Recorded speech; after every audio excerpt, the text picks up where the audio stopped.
ألا بذكر الله تطمئن القلوب.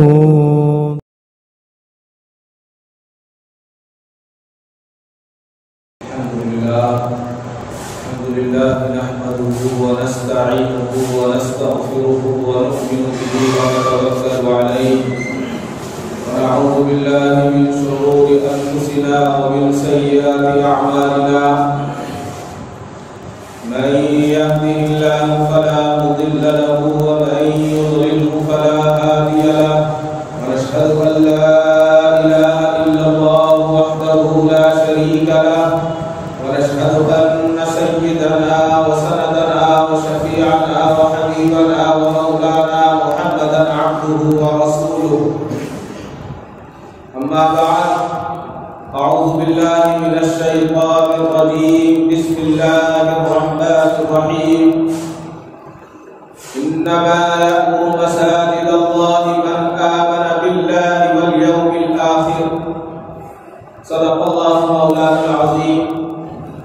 قال رسول الله صلى الله عليه وسلم: من بنى لله مسجدا بنى الله له بيتا في الجنة، او كما قال علیہ الصلوۃ والسلام. محترم حضرات، بزرگوں اور بھائیوں، علامہ اقبال نے ایک شعر کہا تھا: مسجد تو بنا دی شب بھر میں ایمان کی حرارت والوں نے. مسجد تو بنا دی شب بھر میں ایمان کی حرارت والوں نے. من اپنا پرانا باقی ہے برسوں کی نمازی بن نہ سکا. ابھی میں نے آپ کے سامنے قرآن کریم کی ایک آیت تلاوت کی ہے جس میں اللہ تبارک و تعالی نے ارشاد فرمایا ہے: انما یأمر مساجد اللہ من آمن باللہ والیوم الآخر. اللہ کی مسجدیں وہی لوگ آباد کرتے ہیں جو اللہ اور آخرت کے دن پر ایمان کرتے ہوں. اور حدیث مبارکہ آپ کے سامنے پیش کی: من بنى للہ مسجدا بنى اللہ لہ بیتا فی الجنہ، جس کا مفہوم یہ ہے کہ جو دنیا میں اللہ کا گھر بناتا ہے یا اس کے گھر میں تھوڑا سا حصہ لیتا ہے، ایک اینٹ بھی لگا دیتا ہے، اللہ تبارک و تعالی کل قیامت کے دن اس کا جنت میں گھر بنا دیتے ہیں. مسجد کی فضیلت کتنی بڑی ہے ابھی آپ سنیں گے. حضور اکرم صلی اللہ تعالی علیہ وسلم نے ارشاد فرمایا کہ جب تم کسی کو پابندی سے مسجد میں جاتے ہوئے دیکھو، مسجد میں پابندی سے اس کو آنا جانا دیکھو، تو اس کے ایمان کی گواہی ہو. اس سے بڑی چیز اور کیا ہو سکتی ہے کہ آقا نے فرما دیا کہ جو مسجد میں پابندی سے جائے اور جس کو تم دیکھ رہے ہو تو اس کے ایمان کی گواہی ہو. اور ایمان کی گواہی دینے کے بعد اللہ تبارک و تعالیٰ خود اس کی مغفرت فرما دے. حضرت سیدنا ابن عباس رضی اللہ تعالیٰ کا واقعہ ہے کہ فلسطین کی کہیں کسی مقام پر حضرت ابن عباس رضی اللہ تعالیٰ بیٹھے ہوئے تھے. تو حضرت بیٹھے ہوئے ہیں، صحابی رسول ایک جنازہ گزرتا ہے. جب جنازہ گزرا تو آپ کے برابر میں بیٹھے ہوئے شخص نے کہا کہ یہ شخص بہت نیک تھا، یہ شخص بہت نیک تھا، بہت اچھا آدمی تھا. اس کے بعد حضرت سیدنا ابن عباس رضی اللہ تعالیٰ کے دوسری جانب دوسرا شخص بیٹھا ہوا تھا. اس نے کہا کہ میں بھی گواہی دیتا ہوں یہ شخص بہت اچھا تھا، بہت ایماندار تھا، اس کے اندر بڑی خوبیاں تھی، ایمان والا تھا. تو حضرت ابن عباس رضی اللہ تعالیٰ نے فرمایا کہ میں گواہی دیتا ہوں کہ یہ شخص جنتی ہے. میں کہہ سکتا ہوں دعوے کے ساتھ یہ شخص جنتی ہے. انہوں نے پوچھا کہ آپ کیسے کہہ سکتے ہیں کہ یہ شخص جنتی ہے؟ حضرت ابن عباس نے فرمایا کہ میں نے حضور اکرم صلی اللہ تعالی علیہ وسلم سے سنا ہے کہ مرنے کے بعد اگر دو شخص کسی کی گواہی دیتے ہیں کہ یہ نیک تھا تو اس کے جنتی ہونے میں کوئی شک نہیں کیا. مسجد کی فضیلت پر حضور اکرم صلی اللہ علیہ وسلم نے ارشاد فرمایا: جو مسجد پابندی سے جاتا ہو اس کے لیے ضروری ہے کہ دوسرا آدمی گواہی دے. یہ گواہی دے کہ اس کے ایمان کی گواہی دیتا ہوں۔ مساجد کیا چیز ہے؟ ہم مسجدوں کو بہت چھوٹی سی چیز سمجھ لیتے ہیں۔ مسجدوں کے تعلق سے یہ آتا ہے کہ کل قیامت کے دن دنیا کی ساری زمین ختم کر دی جائے۔ ہم کہتے ہیں کہ زمین کیسے ختم ہوگی؟ آج تو سوشل میڈیا کا زمانہ ہے، ہم دیکھ رہے ہیں جب بادل پھٹتے ہیں زمین ختم ہو جاتی ہے، سیلاب آتا ہے زمین ختم ہو جاتی ہے، بارش کا پانی کا بہاؤ آتا ہے زمین ختم ہو جاتی ہے۔ زمین کا پتہ ہی نہیں چلتا، بڑی بڑی مکانیں، بڑی بڑی عمارتیں بالکل زمین بوجھ ہو کر وہاں آپ سوچ بھی نہیں سکتے کہ کبھی یہاں کوئی عمارت بڑی ہوئی۔ تو اسی طرح کل قیامت جب برپا ہوگی دنیا کی ہر چیز فنا کر دی جائے گی، صرف دنیا کی ایک چیز باقی ہوگی، وہ مسجد کی زمین ہوگی، اور ساری مساجد کی زمینیں ایک ساتھ ملا دی جائیں گی، ایک ساتھ قائم کر دی جائیں گی، اور پھر اس کو جنت میں شامل کر دیا جائے گا۔ اسی لیے علماء کرام نے تفسیر میں، مفسرین نے تفسیر کے اندر بیان فرمایا ہے کہ اسی لیے مسجد کی زمین کو اور مسجد کو جنت کی کیاریاں کہا گیا ہے، یعنی جنت کے باغات ہیں۔ یہ زمین جو ہے جنت کے باغات میں سے ایک باغ ہے، اور مسجد میں اسی کا دل لگتا ہے جس کا دل اللہ لگاتے ہیں۔ بہت سارے لوگ ایسے ہیں آپ مسجد میں پکڑ کے لیا یہ بھاگ جاتے ہیں، اس لیے کہ اللہ کو منظور ہی نہیں ہے کہ وہ جنت کے باغات میں بیٹھے، اللہ نہیں چاہتے اس کو جنت میں بٹھانا۔ حضرت ابن عباس رضی اللہ تعالیٰ فرماتے ہیں کہ رسول اللہ صلی اللہ تعالی علیہ وسلم کے پاس ایک شخص آیا اور کہا کہ یا رسول اللہ مجھے ایک بات معلوم کرنی ہے۔ فرمایا کہ کہو۔ عرض کیا کہ یا رسول اللہ یہ بتائیں کہ کل قیامت کے دن جنت میں سب سے پہلے کون داخل ہوگا؟ جنت میں سب سے پہلے کون داخل ہوگا؟ حضور اکرم صلی اللہ تعالی علیہ وسلم نے ارشاد فرمایا جنت میں سب سے پہلے جو داخل ہوگا، یہ روایت جو ہے حضرت ابن عباس سے نہیں بلکہ حضرت جابر رضی اللہ تعالیٰ عنہ سے مروی ہے۔ حضرت جابر رضی اللہ تعالیٰ عنہ ارشاد فرماتے ہیں کہ حضور کے پاس ایک شخص آیا، پوچھا کہ جنت میں سب سے پہلے کون داخل ہوگا؟ تو حضور اکرم صلی اللہ علیہ وسلم نے ارشاد فرمایا جنت میں سب سے پہلے انبیاء علیہ السلام داخل ہوں گے۔ اس شخص نے پھر پوچھا کہ انبیاء کے بعد پھر کون داخل ہوگا؟ آپ نے فرمایا کہ شہداء داخل ہوں گے۔ کہا کہ شہداء کے بعد کون داخل ہوگا؟ تو حضور نے فرمایا کہ کعبۃ اللہ کے مؤذن داخل ہوں گے۔ کہا کہ کعبۃ اللہ کے مؤذن کے بعد کون داخل ہوگا؟ تو حضور نے فرمایا کہ بیت المقدس کے مؤذن داخل ہوں گے۔ اور وہ شخص بھی پوچھے جا رہا ہے اور حضور فرماتے جا رہے ہیں۔ پھر پوچھا کہ یا رسول اللہ بیت المقدس کے بعد کون داخل ہوگا؟ تو حضور نے فرمایا کہ میری مسجد نبوی کا مؤذن داخل ہوگا۔ پھر پوچھا کہ مسجد نبوی کے بعد کون داخل ہوگا؟ تو غور سے سننے کی بات ہے، حضور اکرم صلی اللہ تعالی علیہ وسلم نے ارشاد فرمایا دنیا کے سارے مسجدوں کے مؤذن داخل ہوں گے اپنے اپنے مرتبے کے اعتبار سے۔ جس کا جو مرتبہ ہوگا اس مرتبے کے اعتبار سے وہ پہلے جائے گا، جس کا مرتبہ ہوگا وہ بعد میں جائے گا۔ اسی لیے علماء کرام اور بزرگان دین یہ فرماتے ہیں کہ جو شخص، کوئی تو فرماتے ہیں کہ 40 دن، کوئی 11 دن، کوئی 7 دن اگر کوئی مسجد میں پابندی کے ساتھ اذان دے لے تو اللہ تبارک و تعالیٰ اس کی مغفرت فرمائے۔ مؤذن کا مقام کتنا بڑا ہے، اور یہ مقام کتنا بڑا اس لیے ہوا، اس لیے کہ اس نے اللہ کے گھر کو آباد کیا۔ اس لیے نہیں ہوا کہ اذان دے دی، اس لیے کہ اللہ کے گھر کو آباد کرنے والا ہوا، اور اللہ کے گھر میں آ کر اس نے اللہ کی صدا کو بلند کیا۔ مسجد کے تعلق سے یہ آتا ہے کہ اگر ایک اینٹ بھی کوئی شخص مسجد میں لگا دے تو اللہ تبارک و تعالیٰ اس کو پوری مسجد بنانے کا ثواب عطا کرتا ہے۔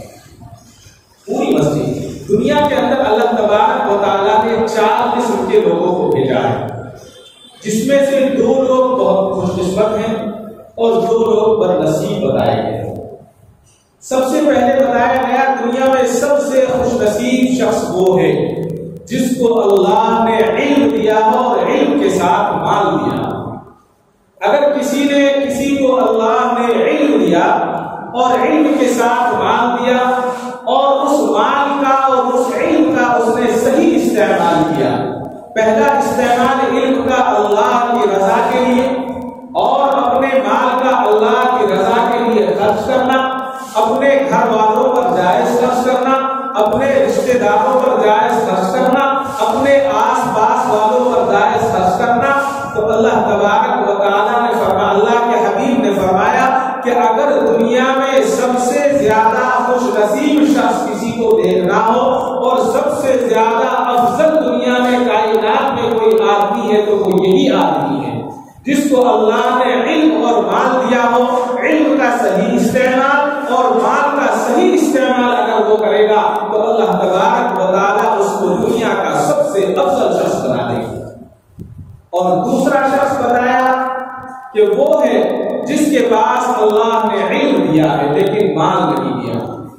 علم دیا، علم دینے کے بعد اس شخص کے دل میں ایک تڑپ پیدا ہو گئی، اس کے دل میں ایک لگن پیدا ہو گئی کہ اگر اللہ مجھے اتنا مال دیتا تو میں اللہ کا ایک گھر بنوا دیتا، ایک مسافر خانہ بنوا دیتا، کسی یتیموں کی شادی کر دیتا، کسی بیوہ کے گھر میں راشن پہنچا دیتا، کسی اچھے کام میں اپنے پیسے کو لگا دیتا.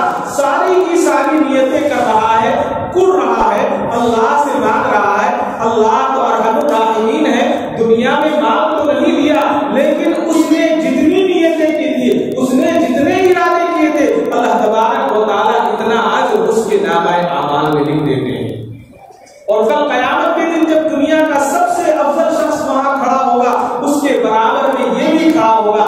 لوگ کہیں گے یہ تو بہت چھوٹا سا آدمی تھا، اس کے پاس تو کچھ بھی نہیں تھا، اے اللہ تمہیں اس کو اس مرتبے پر کیسے پہنچا دیا؟ تو فرمایا جائے گا، بتلایا جائے گا اس شخص کے دل میں اڑہن تھی، اس نے اپنے علم کی روشنی میں اپنے مال کو صحیح خرچ کرنے کی نیت کر لی تھی، لہذا ہم نے اس لیے اس کا یہ مرتبہ بنا دیا ہے. اتنا بڑا. اور پھر فرمایا کہ تیسرا شخص ایسا ہے جس کے پاس نہ علم ہے اور مال ہے، علم بھی نہیں ہے لیکن اللہ نے مال دیا اور اس مال کو ناجائز خرچ کرتا ہے، شراب پیتا ہے، جوا کھیلتا ہے، دوسرے ناجائز کاموں میں اس پیسے کو لگاتا ہے اور اپنے آپ کو گناہوں میں مبتلا کر لیتا ہے، منہمک کر لیتا ہے، تو وہ دنیا کا سب سے بد نصیب اور بدترین شخص ہے. اور فرمایا یہ تو تیسرا ہے، چوتھا اس سے بھی زیادہ بد نصیب ہے. چوتھے شخص کے بارے میں بتایا کہ ایک آدمی اس کو دیکھتا ہے، سوچتا ہے کہ کتنا مالدار ہے، روزانہ شراب پیتا ہے، روزانہ برائیاں کرتا ہے، اتنے سارے کام کرتا ہے، اگر کاش میرے پاس مال ہوتا تو میں بھی ایسے کرتا، میرے پاس مال ہوتا تو میں بھی اس برائی میں مبتلا ہو جاتا، میرے پاس مال ہوتا تو میں بھی اس طرح سے شراب پیتا، میرے پاس مال ہوتا تو میں بھی اس طرح سے واہیات میں اپنے پیسے کو خرچ کرتا. تو جب کل قیامت کا دن قائم ہوگا وہ شخص اس کے برابر میں کھڑا ہوا ہوگا، اس نے نہ مال دیکھا، نہ مال کی لذت پائی، نہ گناہ کی لذت پائی، نہ گناہ کیا، صرف ارادہ کیا. اللہ تبارک و تعالیٰ اس کے ساتھ قیامت کے دن اس کا معاملہ فرمائے. وہ دنیا کا سب سے بد نصیب شخص ہوگا، نہ تو مال تھا نہ گناہ کیا اور اس کے باوجود تمام کے تمام گناہ اس کے نامہ اعمال میں لکھ دیے جائیں. تو اس لیے علماء کرام فرماتے ہیں کہ انسان کو چاہیے کہ ہر وقت اللہ کی نیکی کی طرف مائل رہے اور اپنی نیتوں کو درست رکھے. اسی لیے بخاری کی جو سب سے پہلے حدیث ہے وہ یہیں سے شروع ہوتی ہے، انما الاعمال بالنیات، کہ اعمال کا دار و مدار نیتوں پر ہے، نیتوں پر ہے. اور اگر ہماری نیتیں درست تو سارے اعمال درست ہو جائیں گے، اور اگر نیتیں درست نہیں ہے تو اعمال بھی درست نہیں ہوں گے. اسلام اتنا پیارا مذہب ہے، اتنا اچھا مذہب ہے کہ اگر جب اسلام میں انسان داخل ہو جاتا ہے تو ساری کی ساری برائیاں اور ساری کی ساری خرابیاں انسان سے دور ہو جاتی ہیں. حضرت ابو ذر غفاری رضی اللہ تعالیٰ مشہور صحابی رسول ہیں، ایک بار مسجد نبوی گئے دیکھا کہ حضرت بلال حبشی رضی اللہ تعالی کچھ کر رہے ہیں، کوئی کام میں مصروف ہے، تو حضرت ابوذر نے کہا کہ بلال یہ کام مت کرو، یہ چھوڑ دو، جو کام ہوگا۔ حضرت بلال نے کہا کہ تم کون ہوتے ہو مجھے روکنے والے؟ میری مرضی ہے، جو چاہے میں کروں، جاؤ اپنا کام دیکھو، میں جو کر رہا ہوں مجھے کرنے دو۔ حضرت ابوذر کو غصہ آ گیا، انسان کی فطرت، کہا کہ اے حبشت کے بیٹے، سنا نہیں جو میں نے کہا؟ افریقہ کے لوگوں کو حبشی کہا جاتا تھا، کالے، آج کی زبان میں کہیں گے اے کالی کے بیٹے۔ کہا کہ اے حبشت کے بیٹے، میں نے کہا سنا نہیں ہے؟ انہوں نے کہا نہیں، جاؤ جو مجھے کرنا ہے کر لوں گا۔ کہہ تو دیا، حضرت ابوذر نے بھی کہہ دیا، حضرت بلال کی چوٹ سی لگی کہ مجھے حبشت کے بیٹے کہا ہے، رونے لگے۔ سوچا کہ حضور کو شکایت کروں گا، حضور کے لاڈلے کو شکایت کروں گا۔ پھر دل میں آیا بار بار حضور کی خدمت میں جا کر شکایت کرتا ہوں، بار بار شکایت کرتا ہوں، اچھا نہیں لگتا، شکایت نہیں کروں گا۔ ٹھیک ہے، دل میں نیت کر لی، شکایت نہیں کروں گا۔ حضور اکرم صلی اللہ علیہ وسلم تشریف لائے، منبر رسول پر رونق افروز ہوئے، حضرت بلال سامنے بیٹھے ہوئے تھے، حضور پر نظر پڑی، آنکھوں میں پانی آ گیا، یاد آ گیا۔ اس لیے کہ جب کوئی دکھ ہوتا ہے باپ اور ماں کے سامنے آتا ہے تو انسان کا اچھا لگ جاتا ہے۔ حضرت بلال رو پڑے، آنکھوں میں آنسو آ گئے۔ حضور نے بلایا، بلال کیا ہوا؟ یا رسول اللہ کچھ نہیں، کہ نہیں کہو کیا ہوا؟ یا رسول اللہ کچھ نہیں ہوا، کہ نہیں بتاؤ، بات بتاؤ۔ کہا کہ جو ہوا صحیح ہوا ہے یا رسول اللہ۔ حضرت ابوذر نے جو کہا غلط نہیں کہا، انہوں نے تو صحیح کہا، میں تو کالی کا ہی بیٹا ہوں نا، افشر کا بیٹا ہوں، انہوں نے تو صحیح کہا، انہوں نے کہہ دیا، میرے دل کو لگ گئی، لیکن میں نے تو نیت کر لی تھی میں آپ سے شکایت نہیں کروں گا۔ حضور کو غصہ آ گیا، منبر پر تشریف فرما ہوئے، حضرت ابوذر کا نام نہیں لیا، حضرت ابوذر بھی موجود تھے، خوب نصیحت فرمائی، خطبے کے بعد خوب نصیحت فرمائی۔ کہا کہ اسلام میں داخل ہونے کے بعد، کلمہ پڑھنے کے بعد کالے اور گورے کا سوال ہی نہیں ہوتا، ہمارے یہاں اونچ نیچ کا سوال ہی نہیں ہے، کلمہ پڑھ لیا سب ایک ہو گئے، کوئی افریقی ہے، کوئی امریکی ہے، کوئی یورپی ہے، کوئی ایشیائی ہے، سب برابر ہیں۔ خوب نصیحت فرمائی کہ اسلام کے اندر اونچ نیچ نہیں ہے، اسلام میں تو صرف انسانیت ہے۔ حضرت ابوذر غفاری رضی اللہ تعالیٰ سمجھ گئے کہ مجھے کہا ہے۔ نماز وہاں سے فارغ ہوئے، حضرت بلال کو پکڑا، کہا کہ بھائی غلطی ہو گئی، معاف کر دو، اور کہا کہ تم اپنا پیر لاؤ۔ حضرت بلال کا پیر پکڑا اور بیٹھ گئے، کہا کہ میرے چہرے پر لگا دو، میرے منہ پر اپنے پیر سے مارو، پیر سے دبا دو میرا چہرہ، میری زبان کو اپنے پیر سے دبا دو کہ میری زبان سے ایسا لفظ نکلا کیسے، میں معافی چاہتا ہوں۔ حضرت بلال بھی پڑھ گئے، کہا کہ نہیں آپ کو میرے بڑے، اسلام یہ سکھاتا ہے۔ اور یہ مرتبہ کیوں ملا؟ یہ مرتبہ اس لیے ملا کہ کلمہ پڑھ لیا اور اللہ کے گھر اور مسجد نبوی کے مؤذن بن گئے۔ اللہ نے یہ مرتبہ مسجد کے مؤذن ہونے کی وجہ سے آپ کو عطا فرمایا، یہ مرتبہ کوئی ایسی نہیں ملا۔ آج ہم مسجدوں کو بہت معمولی سا سمجھتے ہیں، اور جب آفتیں آتی ہیں، مصیبتیں آتی ہیں، تو پھر دنیا میں دور دور تک دوڑتے ہیں، لوگوں سے دعائیں کرواتے ہیں، لوگوں سے تعویذ لیتے ہیں، لوگوں سے پلیتے جلواتے ہیں۔ کوئی پلیتا آپ کو جلانے کی ضرورت نہیں ہے، اللہ کے گھر بابا، کوئی پلیتا کسی سے مجھے تعویذ لینے کی ضرورت نہیں ہے، اللہ کے گھر میں آ جاؤ، اللہ کے سامنے سجدے کے گڑ گڑا کر روئے، اللہ تبارک و تعالیٰ پوری فرما دے۔ بنگلور کے ایک مشہور عالم دین ہے، ایک دن شفا خانے میں آئے، انہوں نے بڑی عجیب بات فرمائی۔ کہا کہ ایک شخص میرے پاس آیا جمعہ کے دن، بہت رو رہا تھا کہ امام صاحب ایک بڑا مسئلہ ہے۔ کہا کیا ہوا؟ کہ میری بیوی بیمار تھی، ڈاکٹرز کے پاس گئے تو سمجھ میں نہیں آ رہا تھا، آخر میں ٹیسٹ کرانے پر پتہ لگا کہ بلڈ کینسر ہے، یہ رپورٹ آج آئی ہے، نماز میں دعا کرائیں۔ انہوں نے کہا دعا تو میں کرا دوں گا، آپ ایسا کریں کہ اللہ نے آپ کو جتنی توفیق دی ہے جائیں کسی مسجد میں لگا دیں خاموشی کے ساتھ اور پھر دعا بھی کریں۔ تو وہ بتا رہے تھے کہ 3 دن کے بعد وہ شخص پھر آیا اور بہت چہرہ اس کا کھلا ہوا تھا، بڑی خوشی سے اس کا چہرہ چمک رہا تھا۔ پوچھا کیا ہوا؟ کہا کہ حضرت یہاں سے گیا، کسی جگہ کو ضرورت تھی، اس ضرورت کو پوری کر دی۔ پھر ہاسپٹل سے فون آیا کہ آپ دوبارہ آئے۔ جب وہاں گئے تو انہوں نے کہا کہ غلطی ہو گئی، آپ کی بیوی کو کینسر نہیں ہے، وہ رپورٹ کسی اور کی تھی، آپ کے نام سے ٹائپ کر دی ہے، آپ ٹھیک ہیں، آپ کے ایریا ٹھیک ہے۔ یہ اللہ کا دیکھیے کھلا ہوا، بالکل کھلا ہوا اللہ تبارک و تعالیٰ کا انعام کہے، اس کو اکرام کہے۔ مسجد کی اتنی بڑی فضیلت ہے۔ مسجد کے تعلق سے ہمارے بزرگوں کے بہت سارے واقعات آتے ہیں۔ حضرت بابا فرید گنج شکر رحمۃ اللہ علیہ کے تعلق سے آتا ہے کہ جمعہ کے دن ان کے یہاں مسجد میں جھگڑا ہوا کرتا تھا۔ حضرت ثابت کنیری رحمۃ اللہ علیہ، حضرت خواجہ نظام الدین، ایسے بڑے بڑے اولیاء ان کے یہاں، اور دوسرے لوگ تھے، جمعہ کے دن ان کے یہاں جھگڑا ہوا کرتا تھا کہ آج مسجد کی میں صفائی کروں گا۔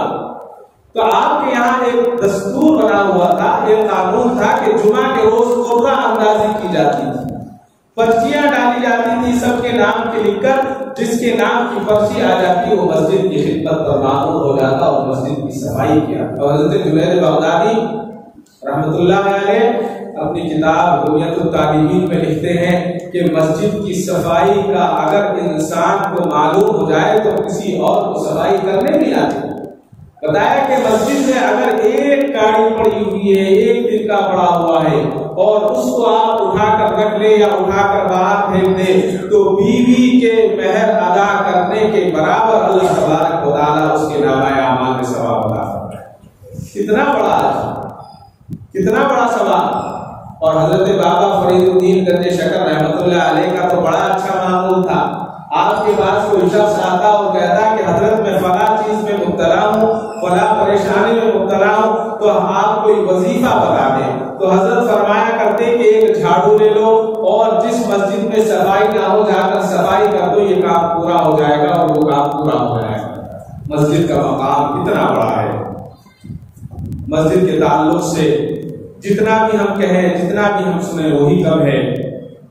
ایک عالم دین فرما رہے تھے مکہ اور مدینہ روڈ پر ایک صاحب نے مسجد بنوائی اکیلے، ان کی خواہش تھی کہ جگہ بھی میری ہو، مسجد بھی میں بناؤں، اللہ کا گھر ہے، مسجد بنائی اور کام والوں سے کہہ دیا کہ کسی سے اس میں 1 روپیہ بھی چندہ نہیں لینا ہے، جو بھی خرچ ہے میں دوں گا۔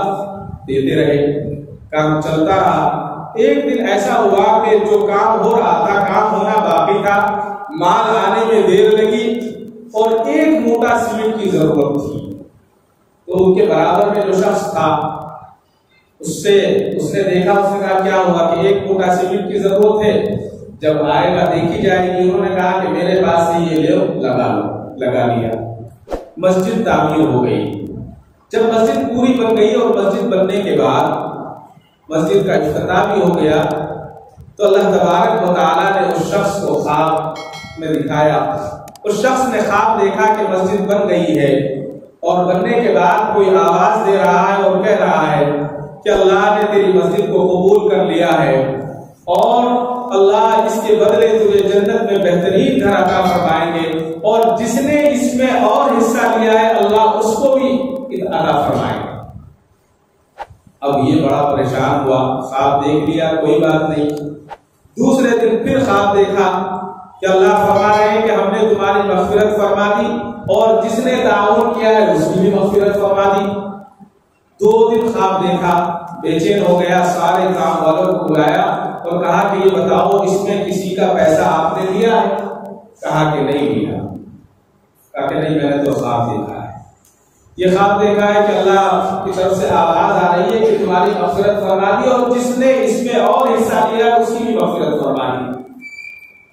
بہت زیادہ معلومات کی تو پتہ چلا کہ پڑوسی نے ایک موٹا سیمنٹ کا دیا تھا۔ اچھا کیوں لیا؟ بہت ناراض ہوا، اس کو بلایا اور بلانے کے بعد کہا کہ ٹھیک ہے آپ نے ایک موٹا اس میں سیمنٹ دیا تھا؟ کہ جی ہاں دیا تھا۔ کہ کتنے کا تھا؟ کہا کہ 50 ریال۔ کہ آپ کو میں 1000 ریال دیتا ہوں، آپ 1000 ریال لے لیں اور اس کی قیمت آپ حاصل کریں۔ اس نے کہا کہ نہیں مجھے ضرورت نہیں ہے۔ کہا کہ آپ ایسا کریں 10,000 ریال لے لیں۔ اس نے کہا ضرورت نہیں ہے۔ کہا کہ 1,00,000 ریال لے لیں۔ اس نے کہا ضرورت نہیں ہے۔ کہا کہ 1,000,000 ریال لے لیں، 10 لاکھ ریال لے لیں۔ اس نے کہا میاں جاؤ جاؤ اپنا کام کرو، رہنے دو، تم خواب دیکھ کر آ رہے ہو، خواب میں بھی کل دیکھ چکا۔ جو خواب تم نے آج دیکھا ہے وہ خواب میں نے کل دیکھ لیا تھا۔ اگر 100 ملین بھی دو گے تو میں نہیں دوں گا، 100 ملین بھی دو گے تو نہیں دوں گا۔ یہ ہے مسجد کی فضیلت۔ لیکن آج ہمارے ایمان اتنے کمزور ہو گئے ہیں کہ آج ہم نے مسجدوں کو آباد کرنے کا بیڑا تو دور کی بات ہم نے سوچا نہیں۔ لاہور میں ایک جگہ ہے جس کا نام ہے شاہ عالم چوک۔ وہاں پر جب آزاد 1917 میں جب سارا ملک ایک تھا، اس جگہ پر شاہ عالم چوک پر جو آبادی تھی وہ غیر مسلموں کی زیادہ، مسلمان پر۔ تو سب سے اچھا جو پوائنٹ تھا، اچھی جو جگہ تھی، اس جگہ پر ایک دن ایک شخص رات میں مسافر آیا اور اس نے نماز پڑھی۔ لوگوں نے دیکھا کہ کوئی نماز پڑھ چلے گیا۔ دوسرے دن وہاں جو غیر مسلم آباد تھے انہوں نے کہا کہ اس جگہ پر ہم مندر بنائیں، بت خانہ بنائیں۔ مسلمان تھے، مسلمان کہنے لگے نہیں یہاں پر تو کوئی اللہ والا آیا تھا، نماز پڑھ کر چلا گیا، ہم یہاں مسجد بنائیں۔ جھگڑا شروع ہو گیا۔ یہ معاملہ پہنچا اس وقت قائد اعظم کے تھے، جناح کے پاس وکیل تھے بہت بڑے۔ کہا کہ ایسا ایسا مسئلہ ہے، مقدمہ دائر ہے، اب کیا کرنا چاہیے؟ وکیل نے مشورہ دیا ایسا کرو، اگر یہ جگہ تمہاری ہے، رات میں اس میں مسجد اگر بنا سکتے ہو مسجد بنا لو، پھر مقدمہ ہوتا رہے گا، جب مسجد بن جائے گی تو بات ختم ہو جائے گی۔ تو ایک رات کے اندر پوری رات میں گاؤں کے عورتیں، بچے، بڑے، جوان، بوڑھے سب لگے اور رات میں مسجد کا کام شروع ہوا۔ فجر تک مسجد بن کر تیار ہو گئی پوری مسجد۔ تو جب مسجد تیار ہو گئی اس مسجد کا نام شب بھر رکھ دیا کہ ایک رات کی مسجد، رات بھر میں مسجد تیار ہو گئی۔ اس کے بعد علامہ اقبال کو پتہ لگا، وہ بھی تشریف لائے اور مسجد کو دیکھا، بڑے خوش ہوئے۔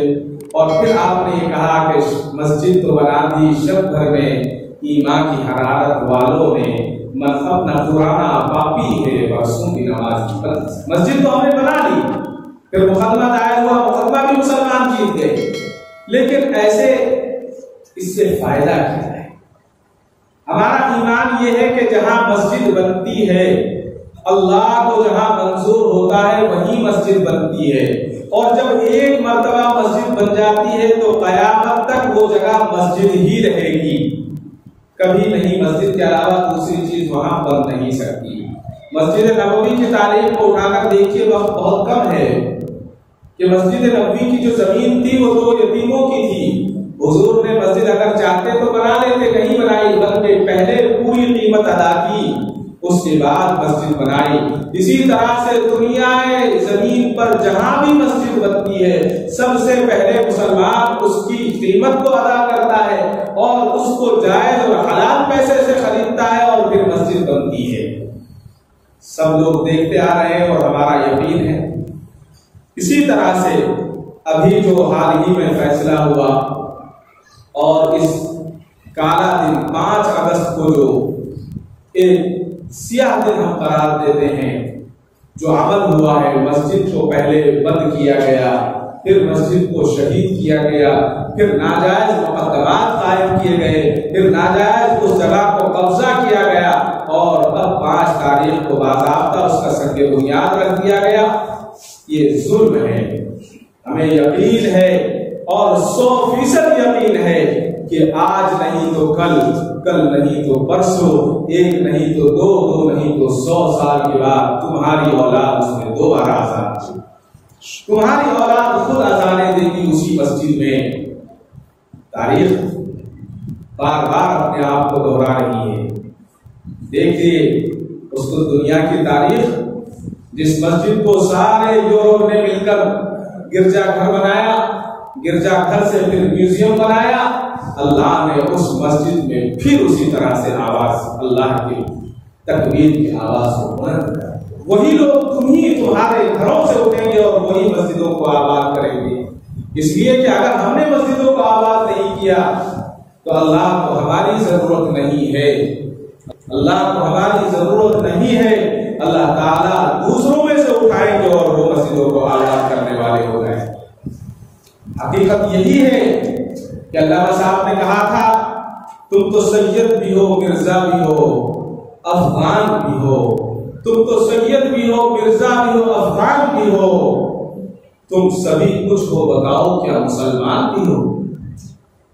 ہم اپنے ناموں کے ساتھ سارے ٹائٹل ہمارے لگے ہوئے ہیں، سب ٹائٹل ہمارے ساتھ لگے ہوئے ہیں، لیکن جب اندر جھانکتے ہیں تو اندر سے ہم خالی خالی نظر آتے ہیں۔ مسجدیں جنت کی کیاریاں ایسے ہی نہیں بتا دی گئی، مسجدیں یہ ایسی ہی معمولی سی جگہ اور معمولی سی چیز نہیں ہے۔ کسی کو باہر نیند نہ آتی اور مسجد میں آتے ہی نیند آنے لگتی، یہ کون سی سکینہ اور کون سا سکون انسان کے اوپر نازل ہوتا ہے کہ آدمی کو نیند آنے لگتی ہے۔ حضرت عمر فاروق رضی اللہ تعالیٰ کی بات کر کے اپنی بات کو ختم کر دوں گا۔ حکومتیں دنیا میں بنی ہیں، بنتی رہیں گی، آتی ہیں جاتی رہیں گی، لیکن حکومت جب بھی چلے گی صرف انصاف سے چلے گی۔ اگر انصاف نہیں ہوگا تو حکومت نہیں چل سکتی، ظلم سے حکومت قائم نہیں رہ سکتی۔ مغل نے اتنے زمانے تک حکومتیں کی، انہوں نے انصاف کے ساتھ حکومتیں کی۔ حضرت عمر فاروق رضی اللہ تعالیٰ کے تعلق سے آتا ہے کہ مدینے میں ایک مرتبہ حضرت عمر فاروق دوپہر کے وقت گھر سے نکلے، آرام کے غرض سے کہیں جا رہے تھے، تو ایک ایلچی آیا، قاصد آیا، اس وقت کے بڑے بڑے بادشاہوں کا قاصد تھا۔ کہا کہ مجھے تمہارے بادشاہ سے ملنا ہے، اس کا محل کہاں ہے؟ کسی صحابی نے کہا ہمارے یہاں محل نہیں ہوتا، ہمارے یہاں جو بھی ہوتی ہے مسجد ہوتی ہے، سارے فیصلے سارے حکم مسجدوں سے صادر کیے جاتے ہیں۔ کہا کہ مسجد کہاں ہے؟ کہا کہ وہ سامنے ہے، چلے جاؤ۔ گئے، دیکھتا کیا ہے کہ کھجور کا چھپر پڑا ہوا ہے، کچی دیواریں کھڑی ہوئی ہیں۔ کہا کہ یہ محل ہے جس میں امیر المومنین بیٹھتا ہے، 21 لاکھ مربع میل کا بادشاہ، 21 لاکھ مربع میل کا بادشاہ، آدھی دنیا بیٹھتی ہے آج کے حساب سے۔ کہا کہ امیر المومنین کہاں ہیں؟ بادشاہ کہاں ہے؟ وہاں نہیں تھے۔ کہا کہ کہاں ہے؟ کہنے لگے ابھی ادھر جاتے ہوئے دیکھا ہے، اس راستے پر جاتے ہوئے دیکھا ہے۔ اچھا، بادشاہ اتنا بڑا اکیلا اس راستے پر؟ پیچھے پیچھے چل دیے، جاتے جاتے آگے پہنچے تو ایک کھجور کا باغ ملا، وہاں ایک شخص کام کر رہا تھا۔ پوچھا کہ امیر المومنین سے ملنا ہے، مسلمانوں کے بادشاہ سے۔ کہنے لگا امیر المومنین ایسا ہے کہ ادھر چلے جاؤ، اس کونے میں شاید سو رہے ہیں، کوئی بستر نہیں لگا ہوا تھا۔ گیا، جا کر دیکھتا کیا ہے، مٹی کا ایک ڈھیلا سہانے رکھا ہوا ہے، امیر المومنین مزے کی نیند سو رہے ہیں، پسینہ بہ رہا ہے اور اس پسینے کی وجہ سے مٹی کا گارا گھل رہا ہے، مٹی پر پسینہ گر رہا ہے اور مٹی کا گارا بن رہا ہے۔ تعجب ہوا۔ حضرت امیر المومنین عمر فاروق رضی اللہ تعالیٰ عنہ کا دبدبا اس پر ایسا طاری ہوا کہ کھڑا کھڑا لرزنے لگا۔ امیر المومنین کی آنکھیں کھل گئی۔ کہا کہ کیا بات ہے؟ کہا کہ مجھے فلاں بادشاہ نے بھیجا ہے، فلاں بادشاہ نے بھیجا ہے، آپ سے قاصد ہوں۔ کہا کہ کہو۔ تو وہ کہتا ہے کہ میں نے بڑے بڑے بادشاہوں کے محل دیکھے، بڑے بڑے بادشاہوں کو دیکھا، ان کے پاس جب گرمی کے دن آیا کرتے تھے تو ٹھنڈے بستر ہوا کرتے تھے، جب ٹھنڈ کے دن آیا کرتے تھے تو گرم بستر ہوا کرتے تھے، لیکن میں نے دیکھا کہ پوری رات کروٹیں بدلتے رہتے، نیند نہ آیا کرے۔ تو میں اس فیصلے پر پہنچا کہ وہ کون سی چیز ہے کہ جو امیر المومنین کو تیز دھوپ میں کھجور کے درخت کے نیچے دھوپ کے اندر بھی گہری اور اطمینان کی نیند سلا رہا ہے۔ تو میں نے یہ نیت کر لی اور میرے دل میں یہ بات پیدا ہو گئی، یہ انصاف ہے کہ امیر المومنین کی حکومت میں انصاف ہے، تو اللہ نے آپ کو اتنی سکون کی نیند عطا فرمائی کہ ایک ڈھیلا رکھ کر موٹی موٹی کنکریوں پر لیٹ گئے تو سکون کی نیند سو گئے۔ اسلام تو یہی سکھاتا ہے، انصاف پسندی اسلام کے اندر ہے۔ اب یہاں مسجد کی تاریخ کو بیان کرنے کا وقت نہیں ہے۔ اصل میں بابری مسجد کی تاریخ کو ہمیشہ سے غلط طریقے سے پیش کیا گیا، نہ تو وہ بابر نے بنوائی، نہ کبھی بابر اس مسجد میں گیا، بلکہ بابر کا کوئی چاہنے والا تھا، کوئی وزیر رہا ہوگا، جو بھی کوئی اس زمانے میں رہا ہوگا اللہ کا نیک بندہ، اس نے اس مسجد کو بنایا اور بابر کے نام سے موسوم کر دیا، اس کے نام دے دیا۔ کتنی بڑی جگہ ہے وہ سب آپ لوگ جانتے ہیں، یہ ساری چیزیں ہیں، بس اتنی ہی بات ہے، اتنا ہی درد ہے کہ جو مسجدیں ہمارے پاس ہیں ان مسجدوں کی حفاظت کی ذمہ داری ہماری ہے۔ اگر ہم ان کی حفاظت کریں گے تو اللہ ہماری حفاظت کرے گا، ورنہ اللہ کو ضرورت نہیں ہے، اللہ کو ضرورت نہیں ہے۔ ہم کہیں کہ فلاں حفاظت کرے گا، فلاں حفاظت کرے گا۔ اب یہ جب معاملہ آیا، ساری دنیا نے دیکھا، جو مسلمانوں کے نام کی روٹی زندگی بھر کھاتے رہے وہ بھی ایک ہو گئے، جو مسلمانوں کے نام سے جیتے رہے وہ بھی ایک ہو گئے، جنہوں نے مسلمانوں کے نام پر آج تک اپنا ایک وقار بنایا، اپنا ایک نام بنایا، وہ بھی ایک ہو گئے۔ کسی شاعر نے بہت ہی اچھا کہا ہے، جو تھے سیاسی گھرانے والے سب ایک نکلے، بجھانے والے جلانے والے سب ایک نکلے۔ جو تھے سیاسی گھرانے والے سب ایک نکلے، بجھانے والے جلانے والے سب ایک نکلے۔ حرام کے رزق میں کوئی امتیاز کیسا، حرام کے رزق میں کوئی امتیاز کیسا کہ کھلانے والے اور کھانے والے سب ایک نکلے۔ اور آخر میں کہا ہے تھوڑی سی ترغیب کے ساتھ، ہمارے ماضی کی مسجد کہہ رہی ہے، ہمارے ماضی کی مسجد کہہ رہی ہے، بجھانے والے گرانے والے سب ایک نکلے، بجھانے والے گرانے والے سب ایک نکلے۔ بس اللہ سے دعا فرمائے اللہ تبارک و تعالی ہمیں مسجدوں کی حفاظت کی توفیق عطا فرمائے، مسجدوں کو آباد کرنے کی توفیق عطا فرمائے، اور اللہ تبارک و تعالی جو یہ بیماریاں چل رہی ہیں اللہ تبارک و تعالی تمام کی حفاظت فرمائے۔ وآخر دعوانا الحمدللہ رب العالمین۔